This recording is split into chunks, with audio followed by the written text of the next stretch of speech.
E aí, galera, vamos para a segunda parte. Gente, Brasil Império. Então, como eu disse a vocês, alguns historiadores não consideram Brasil Império com a fuga da família real. Eles consideram que, na realidade, aquilo foi o passo inicial para que o Brasil, chegasse à sua independência, no ano de 1822. Para outros autores, na realidade, a gente poderia incorporar. Então, vamos para aquela historiografia mais tradicional. Então, o Brasil Império seria o período da história do nosso país que vai da independência do Brasil, da proclamação da independência do Brasil no ano de 1822 até o surgimento, a proclamação da República em 1889. Então, isso é Brasil Império. Brasil Império é o nascimento, a independência do Brasil, de Portugal, a proclamação da República em 1889. Não podemos esquecer que todos aqueles fatos que eu citei, até o momento, questão da família real, a questão da família real ter fugido para o Brasil e tudo mais.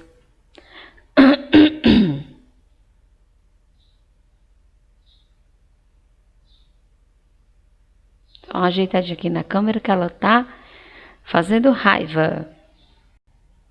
Pronto. Então, galera, a gente não pode esquecer que para chegarmos à independência, foi necessário todos aqueles fatos que nós vimos na primeira parte. Foi necessário, a fuga da família real, foi necessário o apoio dos ingleses, foi necessário as mudanças estruturais que Dom João fez ao chegar ao nosso país, Tudo isso faz parte do processo que leva à independência do Brasil. Então, a gente pode dizer que a independência aconteceu no ano de 1822, porém, o início, as preparações, a estrutura, que dá início aos acontecimentos que levam a esse 1822, começa lá em 1808. Quando a família real foge para o Brasil. Então, a gente pode dizer que a independência brasileira ela começa a ser gestada em 1808, mas ela só é solidificada no ano de 1822. Galera, o Brasil Império ele tem uma divisão em 3 períodos. Primeiro reinado, período regencial e segundo reinado. Nós não vamos ver todos porque se tornaria extenso demais esse conteúdo. E para nossa avaliação, a gente precisa das informações relacionadas ao primeiro reinado, que vai de 1822 a 1831. Quando for semana que vem, eu disponibilizo para vocês, ou a continuação. E aí a gente vai ver o período regencial e o segundo reinado, certo? Independente, da gente já estar encerrando, o semestre e a gente esteja, fazendo mais recuperações. Mas se não houver a web aula, eu vou fazer a mesma coisa. Eu vou gravar o vídeo, vou disponibilizar no YouTube para quem quiser aprofundar os seus conhecimentos. Então, galera, a gente vai estudar só a primeira parte do primeiro reinado. Para nós chegarmos a esse primeiro reinado, nós vimos aí, que a família real teve que fugir de Portugal das tropas de Napoleão. E essa fuga, se deu aí com a ajuda dos ingleses. Essa figurinha que você está vendo aqui, esse Dom Joãozinho que você está vendo aqui, faz parte de uma série de história em quadrinhos. Eu não lembro quem produziu, eu esqueci. Mas é uma sequência de história em formato de história em quadrinhos, animados, em vídeo. E conta, o processo de independência do Brasil. É bem interessante. Então, essa figurinha aí é dessa sériezinha, né? Então, galera, como a gente viu, né, 15 mil pessoas vieram para o Brasil, chegaram, se estabeleceram no Rio de Janeiro. Vimos aí o PR, né, que é o príncipe regente, ou ponha-se na rua, né, vai embora que agora essa casa pertence ao príncipe. Vimos que o Rio de Janeiro teve que passar por muitas mudanças para se adaptar à corte, né, às exigências da corte. A família real traz uma nova estrutura cultural principalmente para o Rio de Janeiro, né? Então nós vamos ter os passeios públicos, o nascimento de uma elite, né? Vamos dizer assim, uma divisão social cada vez mais clara, né? Entre pessoas de cor e pessoas brancas. E muito disso, né, muito dessa divisão, ainda hoje permanece no Rio de Janeiro. Você pode ver claramente, né, nas zonas que são consideradas zonas nobres da cidade e as periferias e favelas. Então isso também é uma consequência desse período. Falamos aqui das criações, né? E aí chegamos, né, no ponto em que eu parei, que Dom João volta para Portugal. Então, a Revolução Liberal do Porto exige que Dom João volte para Portugal. E Dom João obedece e volta. Então, quando Dom João vai para Portugal com a sua corte, né, ele vai deixar aí o seu filho Dom Pedro como príncipe regente do Brasil. Isso vai acontecer no ano de 1821. Quando Dom João deixa seu filho Dom Pedro tinha apenas 21 anos de idade, quando ele se torna príncipe regente do Brasil. Galera, ele tinha a importante missão de não deixar o Brasil se separar de Portugal.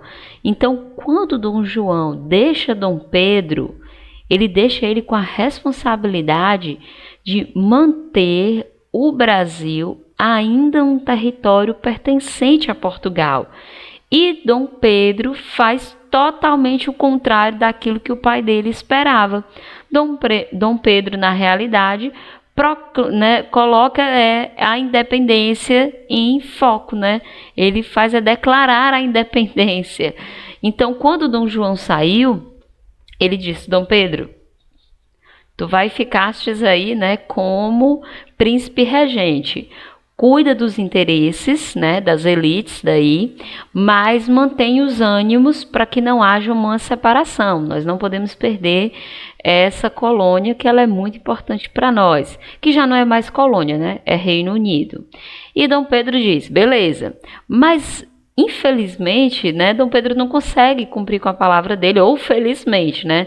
O que acaba acontecendo é que Dom Pedro, na realidade, vai romper com o pai dele, vai romper com as cortes que estavam em Portugal e vai declarar a independência no Brasil. E vamos entender por quê.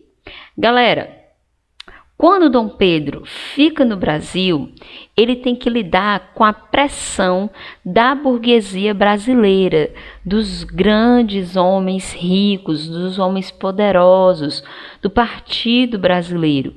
Então ele tem que encarar com a pressão do Partido Português, né, que ficava cutucando, mandando cartas para ele direto, dizendo a ele, né, que ele tinha que voltar. Porque quando foi no ano de 1822, eles começaram a exigir a volta também de Dom Pedro. Olha, a gente não quer mais só o Dom João, não. A gente quer o Dom Pedro aqui também.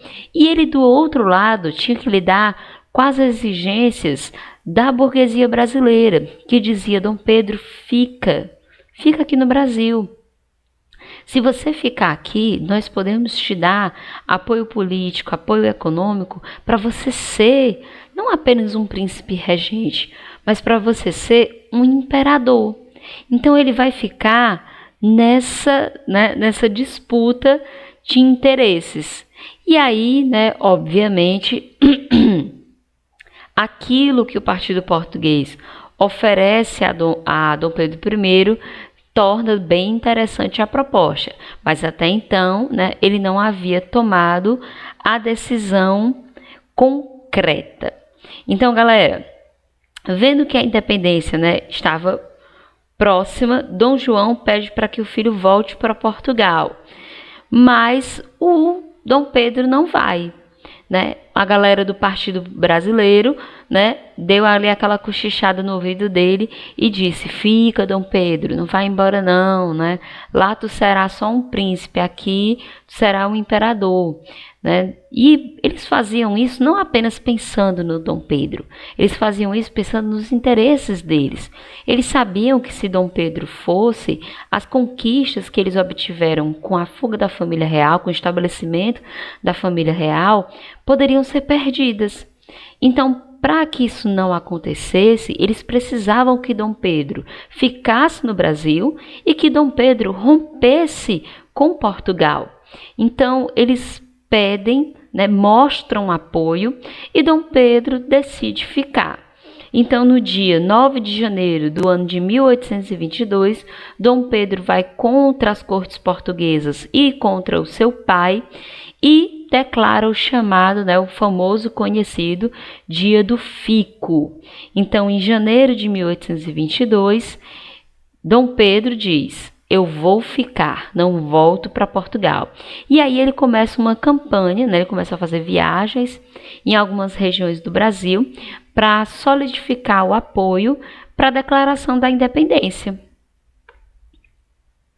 Galera, quando Dom Pedro estava viajando, né, ele fez uma viagem para São Paulo, a sua esposa vai receber, juntamente com José Bonifácio, vai receber uma carta de Portugal, dizendo que ele tinha que voltar, né? Ele tinha que voltar para Portugal e ele tinha que tomar uma decisão, né? Ele precisava voltar para Portugal. E aí a galera percebeu que não tinha mais outra alternativa. Ou eles declaravam a independência naquele momento, ou então as cortes portuguesas iriam engolir, né, a burguesia brasileira enriquecida. Então, quando Dom Pedro está voltando de São Paulo para o Rio de Janeiro, às margens, né, do Riacho do Ipiranga, ele recebe uma documentação, ele recebe uma carta. E nessa carta vai estar explicando toda essa situação para ele. E aí, né, Dom Pedro, né, acaba declarando a independência do Brasil, né, às margens do rio Ipiranga. E aí a gente tem algumas histórias inusitadas, né? Alguns dizem que ele estava, né, numa situação estomacal complicada, então não foi uma declaração de independência majestosa, né, glorificada, né? Ele estava na realidade meio ruinzinho da barriga, né? Quem realmente, né, declarou essa independência foi a esposa dele e o José Bonifácio no Rio de Janeiro, né? Basicamente, eles só estavam esperando Dom Pedro chegar no Rio de Janeiro para terminar de dar o ponto final. Então, nada daquilo do que foi dito a nós, né, da glorificação do 7 de setembro, de fato existiu. Aí você pode me perguntar sobre essa pintura, né, a pintura do Pedro Américo, feita anos posteriores, sobre a independência do Brasil, que mostra Dom Pedro de maneira majestosa, né, que mostra Dom Pedro de maneira glorificada, declarando a independência. Montagem histórica, né? Eles não iriam dizer que Dom Pedro estava, né, tipo, com uma diarreia às beiras do Riacho do Ipiranga, recebeu uma documentação que já adiantava a independência e ele tinha que chegar só lá no Rio de Janeiro e, né, bater o martelo no que o José Bonifácio falou. Então tinha que dar um ar de glória, né? Então eles inventaram esse cenário. Isso tem muito na história. Isso tem muito da construção de eventos. Mas, professora, é uma mentira. Mas, né, como minha mãe sempre diz, uma mentira contada várias vezes se torna uma verdade inquestionável. Então a pintura do Pedro Américo não tem, né, uma realidade. Não foi com essa glorificação que aconteceu a nossa independência. E olha que coisa interessante, galera. Até esse momento, eu não falei da população pobre, eu não falei dos escravos, eu não falei das mulheres, eu só falei das pessoas ricas e importantes. Porque a independência, ela surgiu assim. Ela surgiu do desentendimento, né, e da busca de interesses das pessoas importantes, né, da grande burguesia rica do nosso país, que não queria perder seus privilégios e que brigou com a burguesia de Portugal, que queria que eles perdessem esses privilégios. E uma briga, né, de família, onde Dom João queria que Dom Pedro voltasse e Dom Pedro não voltou. Então, o que nós vimos aqui é uma independência que nasce apenas para resguardar os direitos daqueles que têm poder, né? Então, não houve participação popular. Na realidade, muitas regiões até resistiram à independência. O Brasil não tinha unidade nacional nesse período. Né? Basicamente, cada província tinha a sua estrutura. Você não tinha uma ideia de nação. A ideia de nação, de pertencimento, a ideia de uma bandeira, de um hino nacional, a ideia de que todos nós fazemos parte desse Brasil, começa a ser construída a partir de agora, a partir de que o Brasil se torna independente. Até então, né, isso não era visto como algo importante ou até mesmo que beneficiasse a todos, né? Então vai criar-se aí também a necessidade de uma unidade de nação, de uma concepção de nação, e que até então no nosso território não existia e começa a ser criada a partir de Dom Pedro. Galera, muitas coisas não mudaram no Brasil independente, né? O Brasil ainda, né, era administrado por muitos portugueses ricos, mas também por muitos brasileiros ricos. A escravidão continuou até, como a gente viu, né, até perto, né, um ano antes do Brasil passar a ser uma república, nós ainda éramos escravistas. O Brasil continuou com um sistema de governo monárquico. O que significa isso, Jussara? Os países da América Latina, boa parte deles, né, praticamente todos, se tornaram independentes e adotaram um sistema republicano. O Brasil não adotou o sistema republicano, ele adotou o sistema de monarquia, né? Ou seja, Dom Pedro agora era Dom Pedro II, imperador do Brasil. E nós só vamos ter, né, o sistema republicano no ano de 1889. Então nós somos bem atrasadinhos.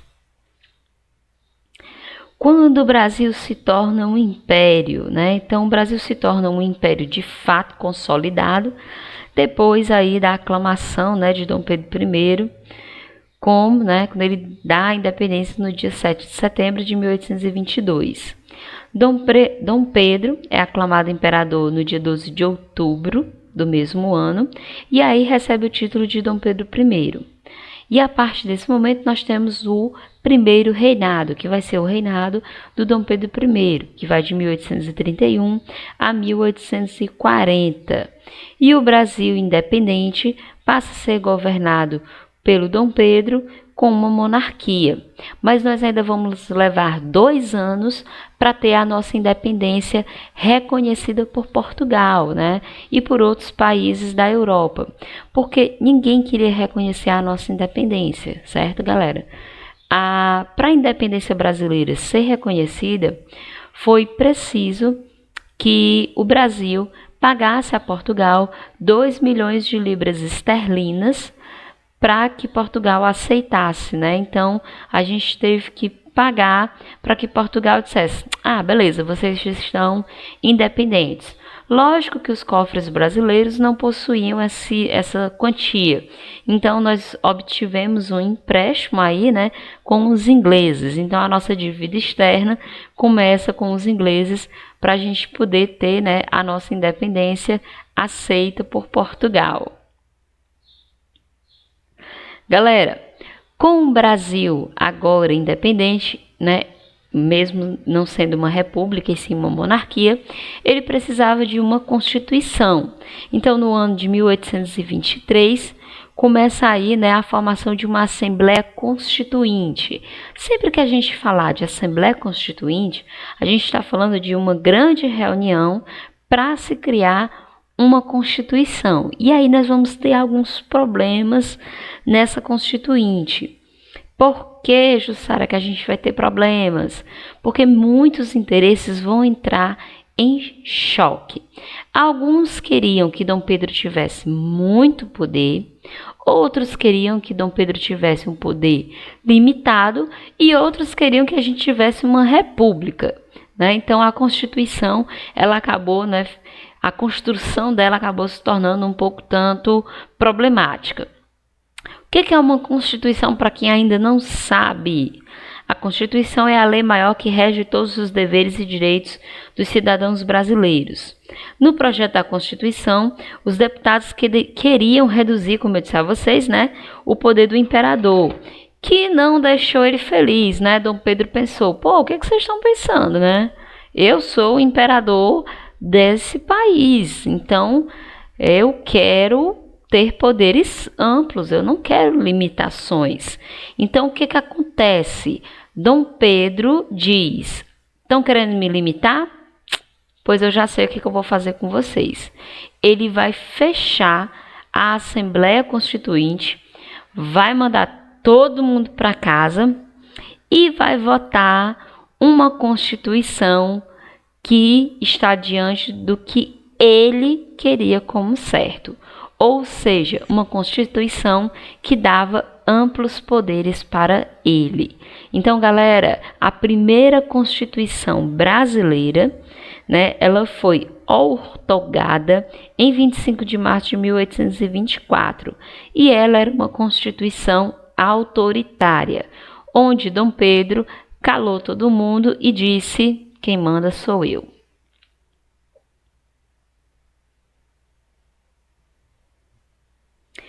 O que essa Constituição estipulava, né? A Constituição da República dos Estados Unidos do Brasil, né, inspirada aí nos positivistas e inspirada nos Estados Unidos, né? Ela dizia que o governo seria uma monarquia hereditária. O que significa isso, Jussara? Significa que o poder ia passar de pai para filho, né? O filho do Dom Pedro é que seria o novo imperador. Ela seria constitucional e representativa. Então, ela tinha uma constituição e uma representatividade que, na realidade, né, só representava os direitos e os objetivos daqueles mais importantes. Teríamos voto, mas não para imperador, certo? O poder hereditário. Voto para a eleição de deputados, né? Voto para o legislativo. Então, esse voto ele ia ser censitário. O que significa isso? Significa que só ia votar quem tivesse uma determinada quantia de dinheiro. Então, mulheres não votam, escravos não votam, pobres não votam, só quem vota é rico. Havia uma certa exigência, né, de renda para ser eleitor. Então, o voto era censitário. Se você não tivesse uma renda, né, uma renda alta, você não poderia votar. Somente homens livres que tivessem 25 anos, alfabetizados e com os valores, né, altos em dias, é que poderiam votar. Então, o direito a voto era limitadíssimo. O voto seria oral, né? Então o voto não era secreto. O Brasil foi dividido em províncias, então aqui acabam, né? Já havia acabado, né, um tanto quanto a ideia de capitanias hereditárias, mas a consolidação de que haviam agora províncias estava nascendo no nosso país.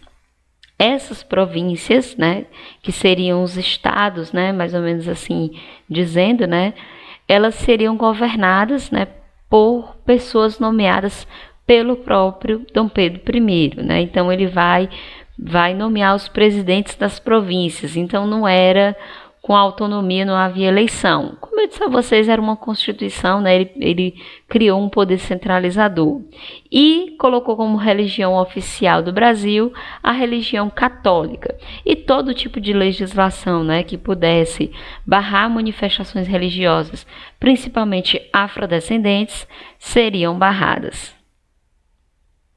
Galera, o poder ele é dividido, né? Pelo menos, como é que eu posso dizer? Ele é dividido originalmente em 3, né? Executivo, legislativo e judiciário. Então, para quem não conhece, o poder executivo, no caso, né, de uma república, seria o poder de um presidente. Aqui, no caso, seria o poder, na monarquia, né, o poder do imperador, e os ministros tinham a função de executar as leis. O legislativo era exercido pelos deputados e pelos senadores, que era quem ia fazer as leis. E o judiciário é o poder exercido, né, pelos juízes, que tinham a função de fiscalizar e cumprir as leis. Só que além desses 3 poderes, Dom Pedro criou um 4º poder, chamado de poder moderador. Então, esse poder, no poder executivo, ele dividia com os ministros. No poder moderador, o poder era só dele. Então, era um poder exclusivo dele, onde ele tinha o direito, né, onde ele tinha aí nas mãos dele o direito de tomar todas as decisões que ele quisesse. Então, se ele quisesse derrubar uma medida do judiciário, ele poderia derrubar. Se ele pudesse derrubar uma medida do legislativo, ele podia derrubar. Então, professora, quer dizer que os outros poderes são com autonomia limitada? Sim. Então, o poder moderador fica acima e os outros 3 poderes, né, abaixo deles. Vocês não podem esquecer disso. Quando se fala de Constituição de 1824, que é a primeira Constituição do Brasil, né, outorgada pelo Dom Pedro I, é importante a gente lembrar do poder moderador. Galera, vamos fechar, certo? Por que nós vamos fechar? Dom Pedro I está começando a sair de cena. Por que ele começa a sair de cena? O Brasil nunca param as agitações políticas. Vocês lembram que em 1817 houve a Revolução Pernambucana. Uma nova, né, revolução eclodiu em 1824, também em Pernambuco, né, na região Nordeste, liderada por Pernambuco, que foi a chamada Confederação do Equador. Então, essa confederação, né, ela queria a separação de fato do Brasil, né, queria criar uma república. E aí também tiveram outros problemas na região sul, a chamada Guerra da Cisplatina. Então, o Dom Pedro estava com um monte de problemas para resolver dentro do Brasil. E o cara era um autoritário, né? Ele não sabia como lidar com todas essas problemáticas. Então, galera, Dom Pedro estava com problema demais, né? Ele estava com problema no Nordeste brasileiro, ele tinha que sufocar a Confederação do Equador, ele conseguiu, né? Não só Pernambuco, né, aderiu, mas também Bahia aderiu, Ceará aderiu, né? Então, todo mundo queria que Dom Pedro caísse, mas em relação a sufocar, né, movimentos, ele foi bastante eficiente. Mesmo tendo sufocado, o problema ainda estava lá. A região da Cisplatina, né, foi uma briga pelo que hoje seria o território do Uruguai.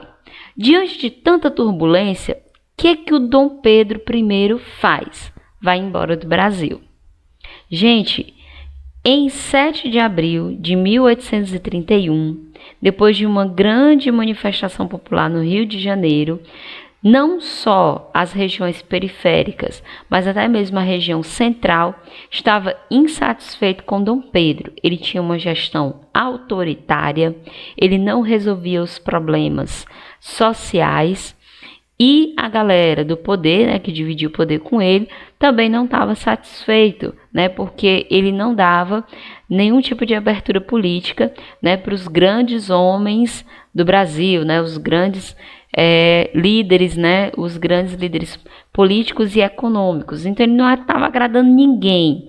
Então Dom Pedro I vai abdicar do poder, ou seja, ele vai abrir mão do poder do trono brasileiro e vai embora para Portugal.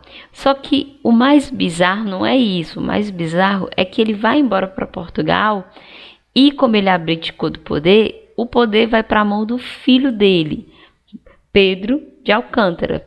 Mas o Pedro de Alcântara só tinha 5 anos de idade nessa época, ou seja, obviamente, Pedro de Alcântara não teria condição de governar. Então, o que acontece? Enquanto do Pedro de Alcântara, né, chegasse aos 18 anos de idade, foi necessário entrar numa nova fase do período imperial no Brasil, que foi a fase da regência. Então, o Brasil foi governado por regentes, por importantes homens da política brasileira que estariam controlando e organizando o Brasil. Eles estariam tomando as decisões sobre o nosso país até que o filho Pedro de Alcântara completasse os 18 anos de idade. Galera, assim começa o período regencial. Então, quando Dom Pedro, né, abdica em 1831, começa o período regencial. Esse período regencial, ele vai durar não até os 18 anos de Pedro de Alcântara. Teve que antecipar aí a maioridade dele para quando ele fez 14 anos de idade. E esse período regencial vai durar até 1840. E a gente vai falar sobre ele, né, com mais detalhes em um outro momento, em um outro vídeo. Galera, qualquer dúvida, estou, né, disponível.